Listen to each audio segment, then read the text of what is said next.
And away we go. It is the Aftermath, brought to you by Galactic Fried Chicken, right here on BearcatJournal.com. Go down to Galactic Fried Chicken. They're in Dayton, Kentucky, just minutes from Newport on the Levee, the first exit in Kentucky off of 471. So you don't have to travel far across the moat, but come see us here in God's country.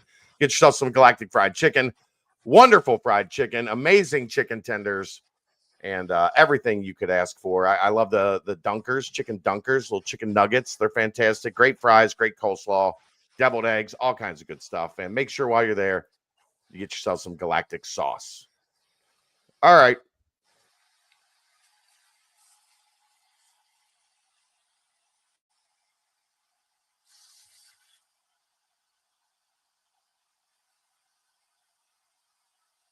You're muted. Was I muted the whole time?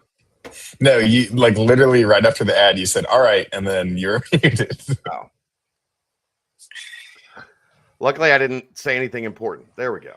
Aftermath background. This is why I have a producer. Like, there's a lot to do. I'm talking. Anywho, let's get to it. Cincinnati with a 20-11 win over Central Florida today. It was kind of a slog. It was not the most aesthetically pleasing.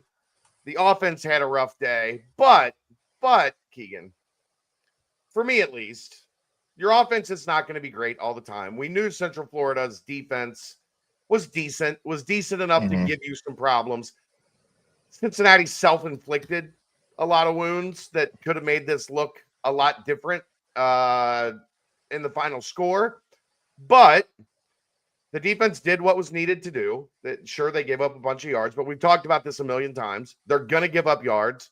The key is to not give up points, and they didn't give up points until really Central Florida was gifted 8 points. At the end, it would have been 20-3, and maybe would have felt a little bit different about it. But this is where I usually turn it over to my co-host and have them give their thoughts on the day. Keegan, that is you for today. So what are your thoughts on this one?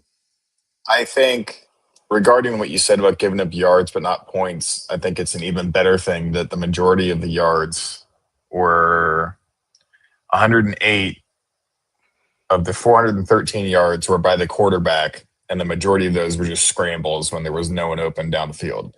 So they couldn't get the run game going with Nixon and Montgomery, and they couldn't even get really the design quarterback runs going. And a lot of it was just, there's some open space. I'm going to take advantage of it. And I think in this defense, if that's what you realize the opposing team is going to do, and that's how they're going to rely to get yards, I think you're happy with that. And we discussed it after the game.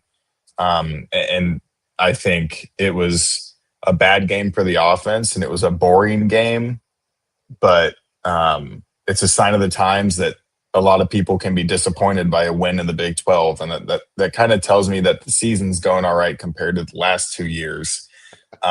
So I think you move on. And I love what Jeff Caldwell said, and Satterfield had said it last week about with every game you win, the next one becomes more and more important. And now you have to go on the road to Oklahoma State. And if they do the same thing next week, you're 6-1, 4-0 in the conference, and you're set up for Utah.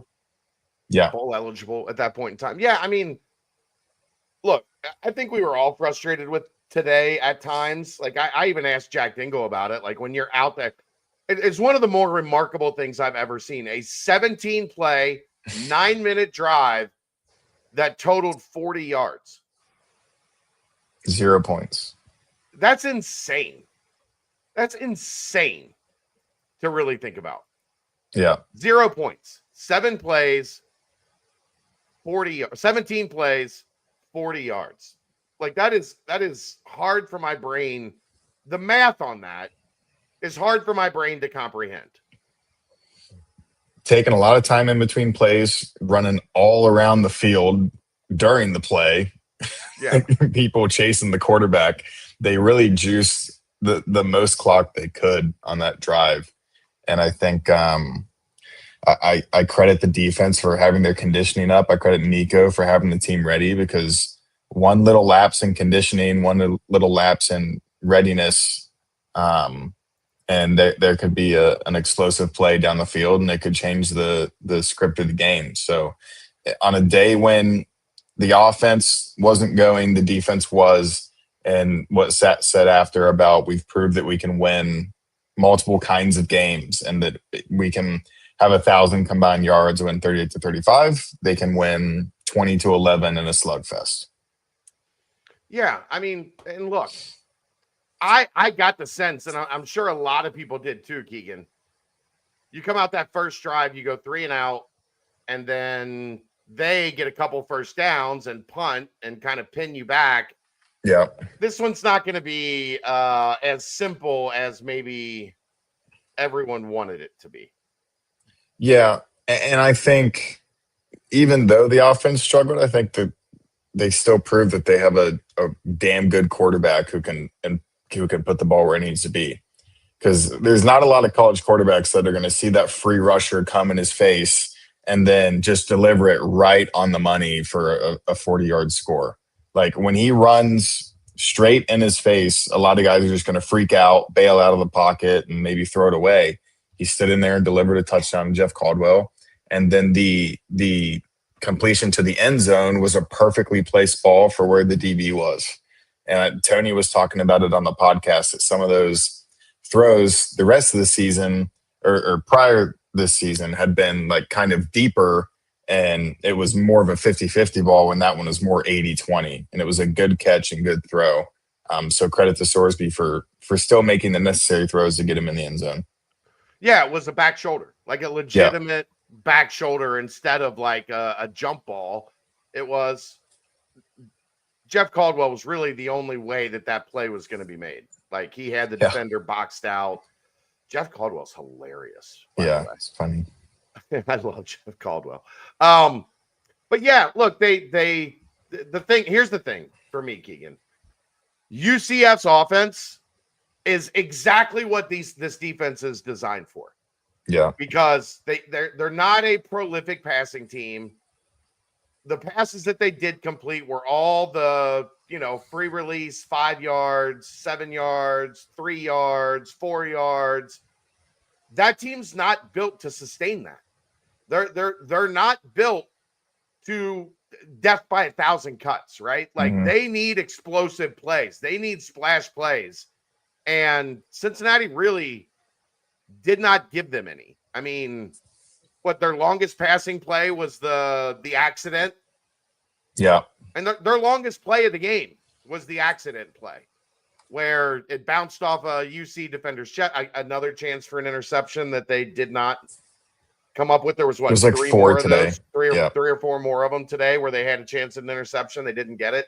But bounces off the defender's chest and goes right to their secondary guy running down the sideline. He catches it for 30 yards. That was their biggest play of the game. They did not have a play longer than that the entire day. So look, as a fan, I get it. That is not an incredibly aesthetically pleasing game to watch. Okay. Mm-hmm. We all want that. We all want what we saw in Kansas. That was an insane game to watch. This was a grind. It looked like a lot of games in the American Athletic Conference, kind of at times. But Cincinnati gets up early. UCF never threatened.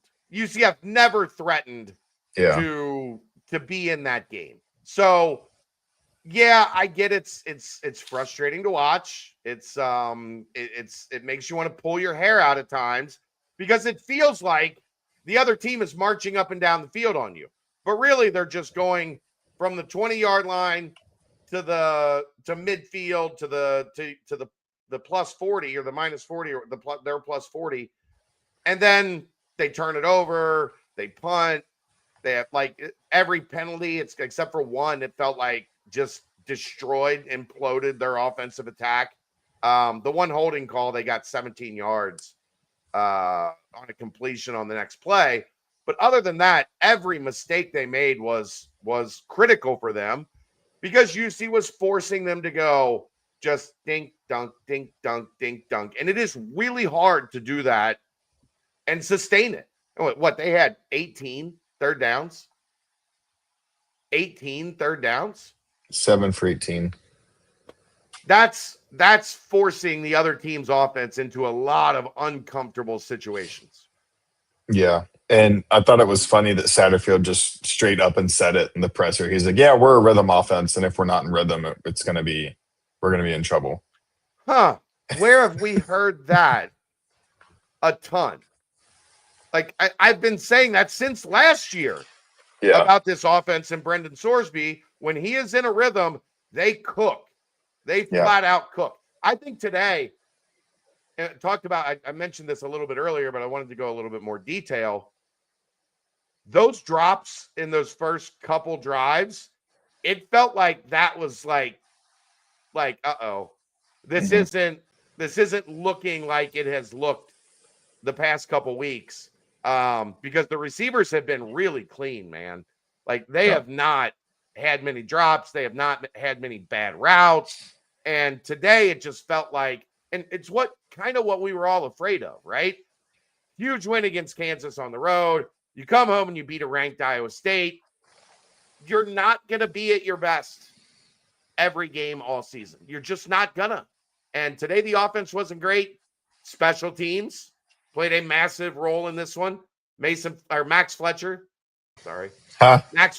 pins them inside the 15 4 times, including down at the 2 at the end. Sometimes you got to win with defense and special teams. And today they won with defense and special teams. And you're talking about a team that couldn't get out of its own way for 2 years. They are finding a way to win games. And that is for me, that's a huge sign of progress for, this program and especially this team. And even when they weren't in rhythm, they still hit that 67-yard play to Royer and then had the ball on the 2 going to a power play that was probably going to score. And then if you take away the PI, just like against Iowa State, you're looking at a 27-3 final. Right. And this is a different conversation. Yeah. And I still probably would have been a little critical of the offense today, even at 27-3.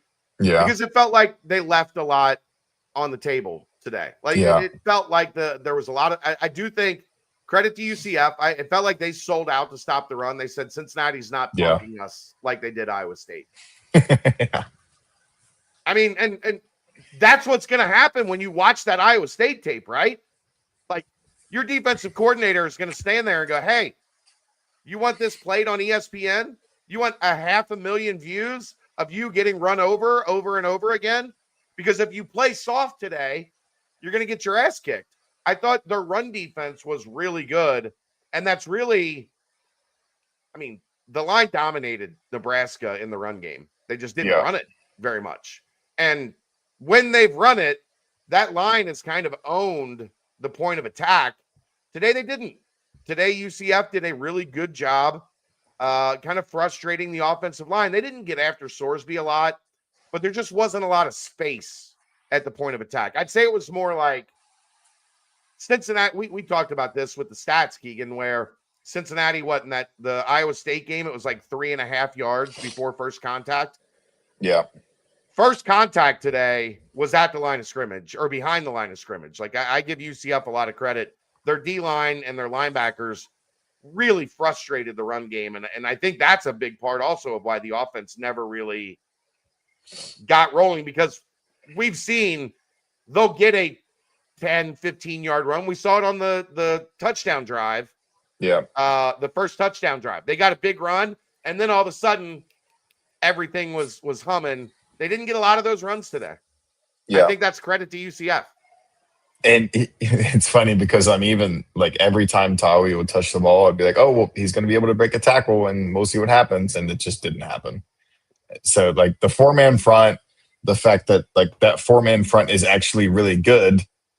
And early, the offensive line could not identify blitzers like in the first half. Yeah. because they were just running free through the offensive line. So credit to them for making the adjustments, because I was thinking, well, there's going to be 2 or 3 sacks if they keep on playing like this. And again, no sacks, which is just, it's kind of crazy that we're at 1 sack 6 games into the year. Yeah. I mean, that's incredible. And it's a credit to both the O-line and Sorsby. They did a good job pass blocking today. I just don't think there wasn't a rhythm to it. He didn't have a great game. He pointed out on the Goody throw that should have been a touchdown. Goody's running wide open. Yeah. The defender fell and tangled legs a little bit with Goody. And if that doesn't happen, Goody runs right into that thing and it's an easy touchdown. And instead, I think it was just a little bit out. I know what you're going to say. I don't think he could have got that. No, that's not what I'm going to say. I think you're right after thinking about it and kind of actually putting myself in Goody's shoes, trying to track it and everything. But that just talks to the game of inches that this is. Because if that ball is 1 inch closer, it's 34-3. Yeah. Because it's a whole other score.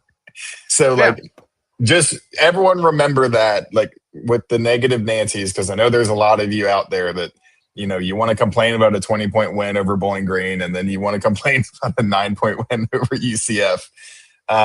Just how close they were to 34-3, maybe even how close they were to losing in some cases. If there were some penalties that UCF didn't commit on those big plays, you never know what could have happened. The refs wanted UCF to cover. I'm pretty convinced that official right there in the end zone had UCF plus 10.5. Because that was, what do we do? It wasn't close. The guy fell down. He fell down. Yeah. Even if it was a trip, it was a very incidental thing that never gets called. You don't call an incidental trip. Yes, I know. You don't call that. Yeah. It's not a penalty. 2 guys running and their legs tangle is not a pass interference call. And that should have gotten UCF off the field. It was 4th down, 4th and 15. There were so many other potential PIs to call. Does Goody catch the ball with 2 hands up? No, I don't think so, Steve. I don't think he could have gotten to his other hand to the ball. I think it was Caldwell too far does. out. Caldwell does, yeah. On the first drive. Is Cincinnati getting an ongoing whistle for PI? Look, the ones on the outside were pass interference. The one on Logan Wilson, the one on Matthew McDoom. Those were pretty clear that they got there early. They're not getting their head around at any point. And they're getting there early as the receiver tries to make the play on the ball. At some point, you've got to get your head around and because it's not like they got beat on either of those plays. The corner was there on both of those plays, but as the receiver slows up to make the catch, you're not slowing up because you're not making a read on the ball and you run through the guy. That's going to get called for PI every time. Every time. Both of them were clear PIs. How the guy standing there watching the catch didn't see that it was both feet all the way out of bounds. Yeah, that was called it a catch. Crazy. He was standing, you could see it on the replay. He's standing there looking at it. What are you looking at that you didn't? It wasn't like he had his heels on the line. Both of his feet landed out of bounds when he caught the ball. It's the crazy. In this league is trash. It's crazy. This game and the Kansas game, both multiple occasions that people in the press box noticed the call and called it correctly before the referees. Yeah. And it's it was Golick said, "Oh, there's a face mask," in the middle of the play, and they didn't call it. And then I literally said to Scott, I was like, "Yeah, that's not a catch, but it's going to be PI." And then I see the guy coming down the sideline like this, and it's like, "What are you talking about?" It wasn't close. It wasn't close. It genuinely wasn't close. It's one thing if there's this much of a foot that lands up your heat, that's it was different. This far out of bounds. Yeah. Both feet. And that's the thing. Like that's what's become clear. The refs in this league aren't out to get Cincinnati. They're just bad. Like they're not good at the job of officiating. Let's get to some details, Keegs. Brendan Sorsby, 12 of 21, 191 yards, 2 touchdowns, only 57% completion percentage. That is, for me, getting a little concerning, Keegan. The completion percentage? Yeah. I mean, he was at 52%, I think, against Iowa State, 57% today. Both of those games, like we talked about, he was not in rhythm. We have seen him when he's in rhythm get up to in the mid. You need to, at this level, to be sufficiently consistently good, you need to regularly be at like 65+% completion percentage. It's 2 games in a row now he's under 60, and it's dropping a little bit. Like that needs to get cleaned up. Yeah, and there's obviously nuance with it, like with the actual drops and but it's to be clear, that's not strictly a Sorsby thing. It's an offense thing. Yeah, that's what I was just gonna say about like not being in rhythm, and you just like I think the offense not being in rhythm and Sorsby's completion percentage being under 60 is gonna be exclusive, basically, like the rest of the year. And I mean, one of those was a shot downfield on 3rd and 2 at midfield. I don't know what that was. Elijah Jones. Elijah Jones. I like Elijah Jones. I think Elijah Jones is going to have a pretty good career as a wide receiver for the Bearcats, Keegan. Yeah. I don't think I'm pulling the trigger on Elijah Jones' deep ball on 3rd and 2 at an fairly important juncture of the second half. Yeah. Because I think that was before. Was that before the field goal? So it was 17-3, where UCF's only 2 scores down at that point in time. You really needed to go down the field and get points. It might have been after. I'm not sure. But either way, I was a little shaky on that. I don't know if it was the play call or if Sorsby thought he saw something. Probably should have asked about it in the post game. A guy that asked the tough questions probably would have thought about that. That's on me, hand up. But yeah, I'm not chucking a deep to Eli Jones on 3rd and 2 in a kind of important part of a conference game. Also, 1 target to a running back the entire game. Yeah. So, I mean, if you take 7 targets to running backs, that's at least 6%. That's at least 6 more completions. And they do that a lot in this offense. So, I think UCF did a good job just taking away Tyree Walker and Evan Pryor. And it impacted Sorsby's completion percentage because the safety blankets weren't there, but he's still 12-21, 191 yards, 2 touchdowns, and still 1 interception in 6 games. So and I think Russ asked about it. The turnover worthy plays are down a lot this year, and it's just like so clear in him throwing the ball away, getting out of the pocket, just making the smart play, and avoiding the catastrophic plays. Because if those catastrophic plays happened, they could be 3-3 right now, and it's a completely different situation. Here's the other thing, and we'll tie this to Sorsby since we're talking about him.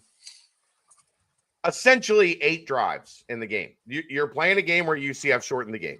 You only got 8 drives. Yeah. 4 of them were 3 and out. Yeah. That's not counting the drive at the end where they're just trying to kill clock, and that's not counting the one right before the half. Essentially 4 drives a half, and half of your drives are 3 and out. That's like, if we're talking in a couple weeks about this thing wobbling a little bit, that's, I think, a big reason why it might get there, because we are still seeing, for my liking, a few too many 3 and outs, a few too many, you got to be able to get 1 or 2 first downs, especially when you have a weapon like Max Fletcher, when you have a guy that's as good as he is at kicking the short stuff, at playing field position, at hurting the other team. You can't have half of your drives end in 3 and outs. Like, you're not, the defense isn't that good. Like, they're not that good yet, Keegan, where, they can overcome that. Like, this is not a dominant Cincinnati defense. If you only get 8 chances and 4 of them are 3 and outs, you're making things unnecessarily tough on yourself. They don't have to all be touchdowns. They don't have to just march up and down the field all day like the 2009 Cincinnati Bearcats. Quarterbacked by my friend Tony Pike. Free Tony.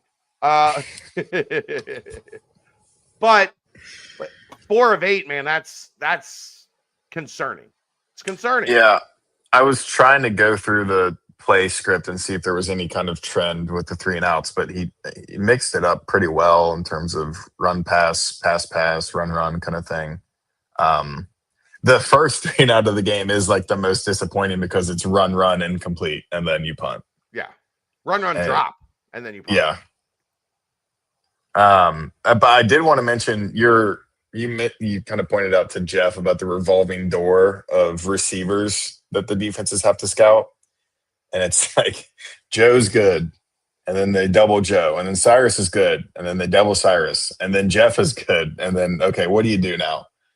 And they're like, I'm not going to call Isaiah Johnson a legitimate option at wide receiver right now, just because most of his stuff has kind of been in the short game, drag routes kind of thing. Noah Jennings is. So they're legitimately 5 deep at receiver counting Joe Royer and 5 options, because Noah Jennings took the first snap of the game with the starters and Jeff Caldwell didn't.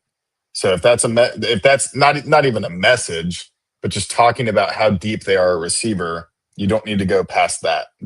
Like the bell of the ball in the spring is now kind of conceding snaps to Noah Jennings, who got here. Played great.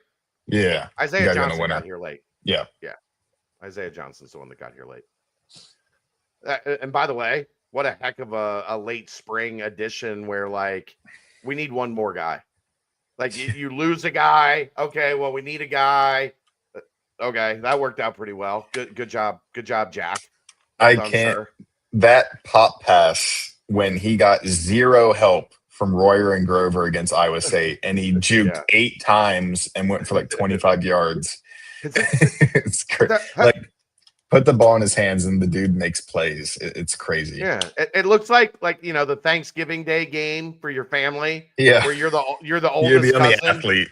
You're the oldest cousin, right? Like, and your little cousins are like,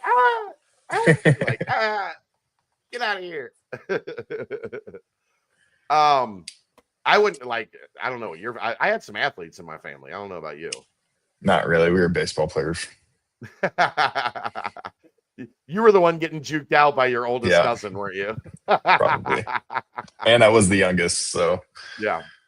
So yeah, that's like that's the crux of the thing, man. Is this offense, and I think that's, as the season develops, your understanding and your expectations grow. And there is enough talent on this offense to be really good. And like I said, that doesn't necessarily mean scoring every time you're on the field, but it does mean every time you go out there, getting a first down or 2, and changing field position and giving yourself, increasing your odds of victory, because the way they're doing it right now, it's boom or bust. And the thing about that, Keegan, is as you get into the back half, right? And you get into Utah, who's got a great defense, BYU, who's got a great defense, Baylor, who can score up and down the field, TCU, who can score up and down the field, Arizona, who going into today, I think Arizona is the only team in the country that's not allowed a passing touchdown. So there are going to be challenges that this offense is going to have to be better.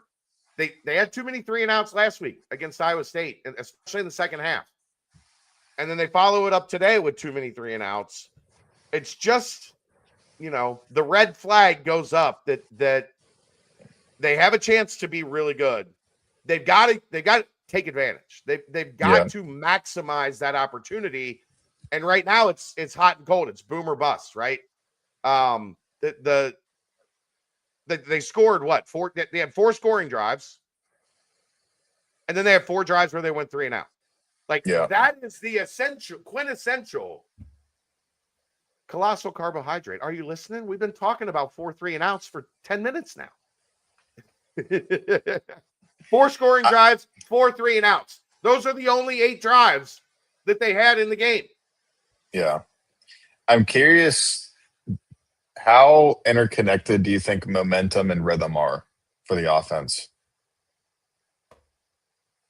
Like, do you think getting a turnover would contribute to the rhythm of the offense at all, or is that just... I couldn't tell you. I have no idea. They don't get them. Okay.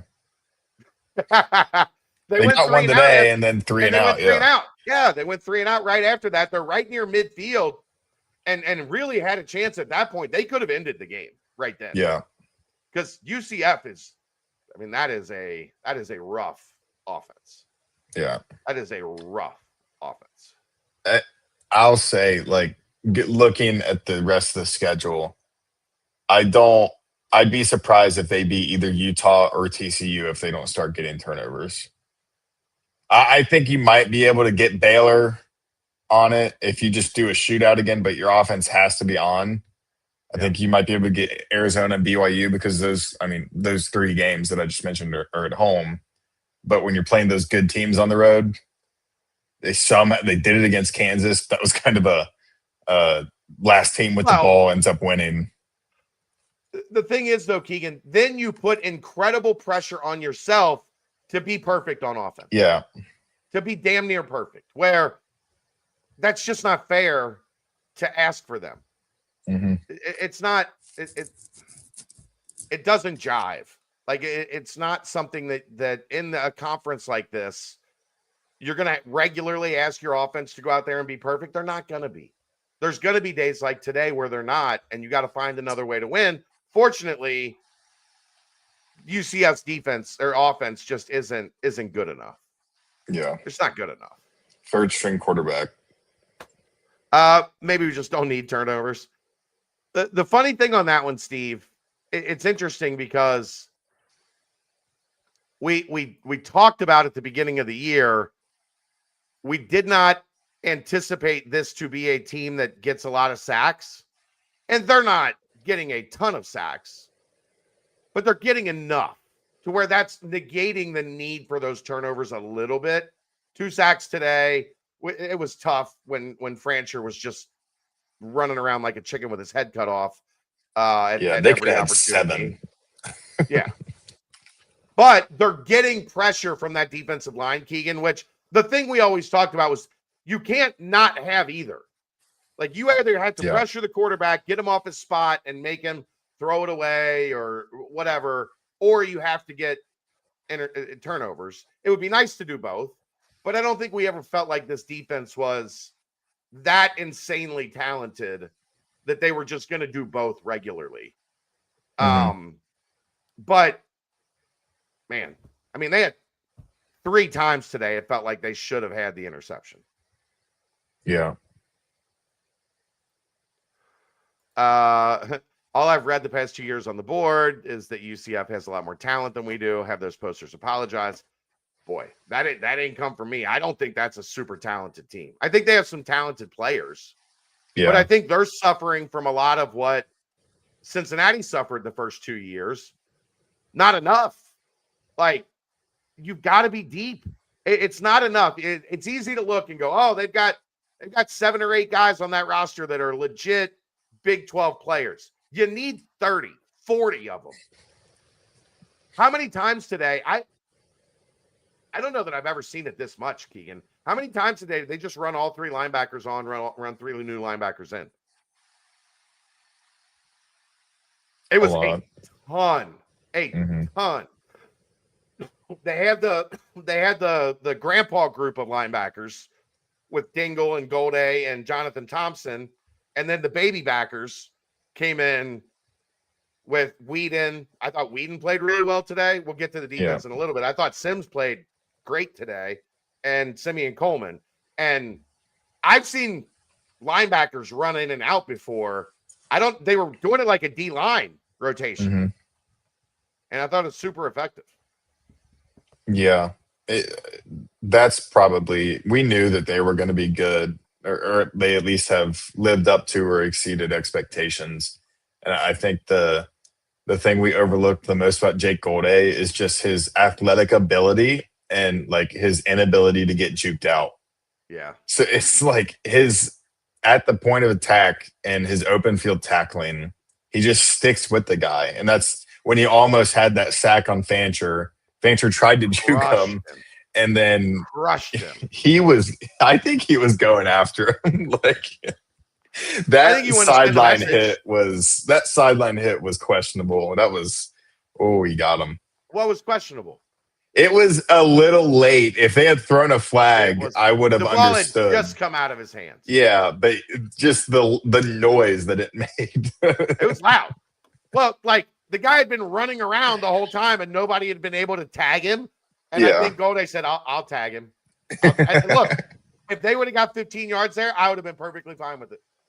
Yeah. Somebody needed to ring his bell a little bit. Yeah. Legally. But somebody needed to ring his bell a little bit because he was running around like, so somebody needed to go, okay, you better think about this the next time you're going to start, playing backyard football. The running game today, I talked about it a little bit. Tawi and Evan just never, they had a couple pops, but neither of them really ever got rolling today. And I like I said, I credit that a lot to UCF's defense. I thought they did a really good job. Yeah, Pryor had that one, I think, 15-yard run to the left. But outside of that, it was very quiet. And I think the best thing they did was making sure to get 2 and 3 guys on Tawi at the line of scrimmage, basically, and not letting him do the Corey Kiner or what he did against Iowa State. Like it was a complete shutdown, and I could definitely see that there was a concerted effort by the coaching staff to make sure that they didn't have 2 weeks in a row of just running whenever they wanted to. How many times do you think they showed in film that Tawi truck at UCF this week? It was probably just like how they on a loop. Yeah, like how they show the Clifton cut at the IPF. It was just like on a screen going over and over again. Reminder, guys, be sound and don't get blown up. Yeah. But I don't think either of them had bad days. I just think there wasn't a lot of room. I don't think there was a lot of space for them to operate. UCF clearly wasn't going to let Cincinnati just run downhill on them all day, which that makes it even a little bit more like concerning that Sorsby wasn't able to capitalize and that the receivers left some plays on the field. Like if you're multifaceted, Keegan, when they take away the run, you better be able to beat them with the pass. And since today, Cincinnati couldn't. Yeah, I don't know if Sat was a little afraid of the illegal man downfield calls, but not a lot of running back screens. So that's usually a way for them to get a decent chunk of yards and get the rhythm going, but one target to a running back. So I don't know what that was about. Yeah, I don't know if did UCF have it scouted differently? Were they covering it differently? I don't know. I'd have to go back and pay attention a little more, but they didn't really look like any of those plays were called, which look, man, I'm okay. I don't love East-West football. I love, hitting them with it occasionally, surprising somebody with it here and there a couple times a game. Yeah. But I don't love like we're playing sideways, especially against a team that's got athletes, that's fast, like UCF, because you're not gonna really surprise them much. Trying to get outside on slow developing screens, things of that nature. Mm-hmm. Wide receivers, boy, Joe's going to take a lot of heat. Joe's going to take a lot of heat from his teammates because he keeps getting caught. Remember we did this 2 years ago with Kiner, where he kept getting caught. He kept getting ran down like inside the 10-yard line over and over again. But great play by Royer to sit down in that spot and then to immediately get upfield before the defense could react. I thought he was going to get there, but the DB had a better. The DB had a good angle on him. I was like, is he going to get all the? No, he's not. Once I saw him look back, I was like, he's not making it. He looked back at probably like the 25. I was like, no, keep going. They had an angle on him, Again, Caldwell, great day. 3 for 58, 2 touchdowns.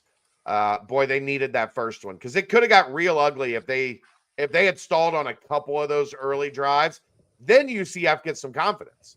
Then they're like, oh, we got him for that second drive to hit and kind of put UCF back on their heels. I thought that was really important in the big picture. And that was after a tackle for loss. So they had 2nd and 12 and hit a 40-yard touchdown. Wide open. I don't know where they mix the coverage up on that, but I don't know how you let Jeff Caldwell just streak down the seam and catch it in stride wide open. Caldwell 3 for 58, 2 touches, like I said. Royer 2 for 83. Goody 2 for 20. Should have been 3 for 60 or whatever that was.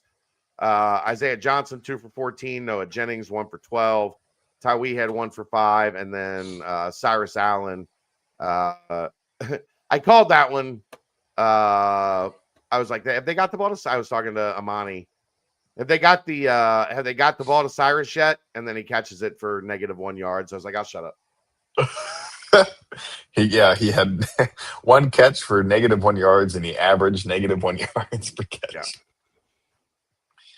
Tough day, but that's a good sign, man. I'm telling you, they doubled Royer, and Cyrus Allen was killing people for the first 3-4 games. Now they're kind of bracketing Cyrus. That should open everything up for everybody else, even a little bit more, including Royer. Barry Jackson is still on the team. Kenneth, he is just far down the rotation. He's bare. I see what you did there. Barry Jackson. I didn't even mean to do that. I'm not that smart. Don't give me that much credit. First time Alex Grinch has had a decent defense since it's been a while. Been a minute. Defensively, nice day for Trey Gallagher. 9 tackles. Jaden Thompson, I thought was really good today. Jonathan Thompson. Jaden Thompson. Wow. Jonathan old. Thompson, I know. He had 8. Golday was 7. Dingle was 7. Dingle and Kamani Burns get half a sack. Isaiah Rogers, I thought he played well today. I thought Burns played well today too. Both of those guys with 3 tackles, taking some heat off of Dante at that defensive tackle position. Overall, I thought the defense was solid today. Like I get it. People don't like seeing the other team go from the 20 to the 50 yards. It wasn't even the 20. Like they stalled out at like the 35 all day. Keegan felt like UCF did. Felt like because they're in that no man's land, right? It's like a 53, 54 yard field goal that they don't want to attempt. You don't want to punt there, so you have to go for it on 4th down. And Cincinnati did a good job getting off the field on 4th down. So overall, I thought it was a solid day for the defense in terms of doing what was asked of them, like keeping their assignment, doing what was necessary, and keeping UCF for the vast majority of the game off the scoreboard. Yeah, I have zero complaints. I think the pass interference. Point out. The pass interferences might be a tad of an issue. I don't really know how you rectify that because you'd hate to see guys just take shots downfield and then you rack up 100+ yards of penalties because you get called for pass interference 3 to 4 times.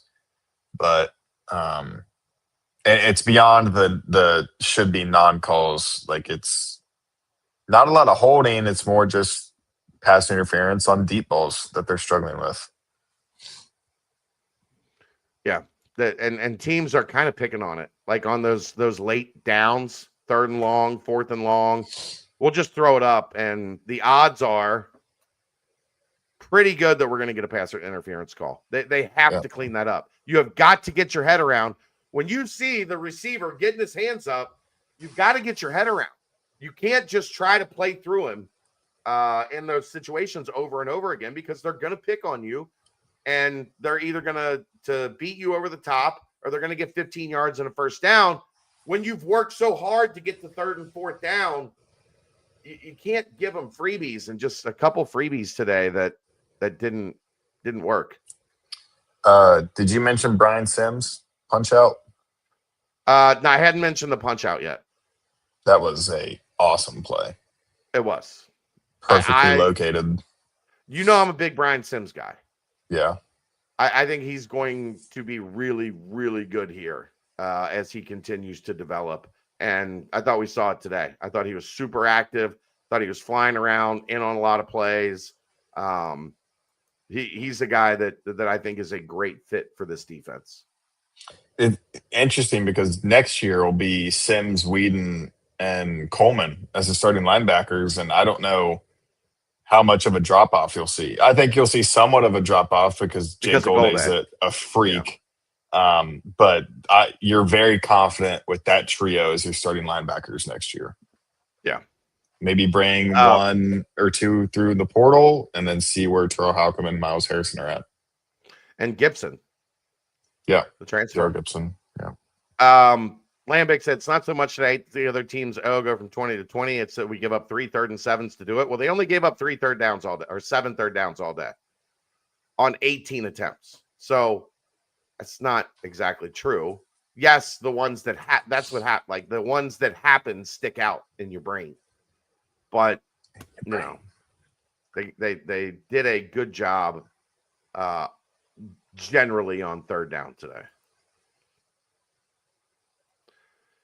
The targeting reviews are annoying, just completely stops the game too much for a lot of nothing. I didn't even see. Okay, I got you, Lambic. I didn't even see what were they reviewing? Like I looked at one of the Amani was I looked at his camera, and there was nothing that even remotely resembled targeting on that play. There was a play where it was either the kickoff or the punt. Yes, it was the kickoff. They had the guy tackled and like 80% to the ground. And then Taden Barnes launched himself down towards the guy's head. And it was like this side right here, this part of the helmet hit that guy's helmet. But like when you see that launching motion going down towards someone's head, they're going to review it. But it wasn't, because it wasn't his crown of the helmet. It was kind of the side. Gotcha. What else you got? Steven Rusnick. That might be the MVP in the portal this season. Yeah. Like, I don't even sweat it when Rusnick comes out onto the field to kick a field goal. Do you? No. And I don't think he does either. He's like cool as a cucumber. Dude. Yeah, the kickers are usually a little weird. He might be the most normal kicker I think I've ever encountered. He's more worried about his practice jersey being too big. Yeah. And the numbers falling off. Kai Stokes, awesome in kick coverage. He made a big play on the number 5, decided to bring it out of the end zone on a kickoff, and Stokes hammered him at the 10-yard line. Who do you think is going to get the first interception of the season if it happens? Nobody. I think we're going 12 games without a pick. I told Austin, I was like, when they were down at the red zone right before they scored, I was like, I feel a pick 6 coming, and I think it might be Jake Golday. Imagine seeing Jake Golday run 80 yards down the field at like 22 miles an hour. You might be right. I mean, he almost had 2 last week. Yeah. You might be right. Catch the damn ball, guys. Like, I know you're playing DB because you can't catch. Like, I get it. Got to make a play on the ball. Yeah. Garrison, it'll probably be a linebacker for the first pick. Yeah. Well, it'll be Dingle. or like somebody like you don't like. Of course, goal day, like that makes sense. Or it's just a tip at the line of scrimmage, and Dante comes down. Dante lands it starts rumbling towards the end zone, and that'll be the only one. Right, they'll get one all year, and it'll be Dante at the line of scrimmage. It'll be like it'll be the game clincher at TCU to send them to the Big 12 championship game. What else you got? Anything else you wanna hit on? I don't think so. Oh, 2-9 on third down for Cincinnati. Gross. Stop. Yeah, I mean that's the whole issue. Gross. Quit it. Let's go see what those third downs were. Like in terms of distance. 3rd and 8. 3rd and 8. 3rd and 16.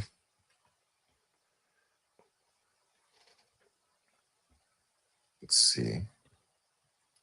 3rd and 10, which converted to a first down. And then a 3rd and 3.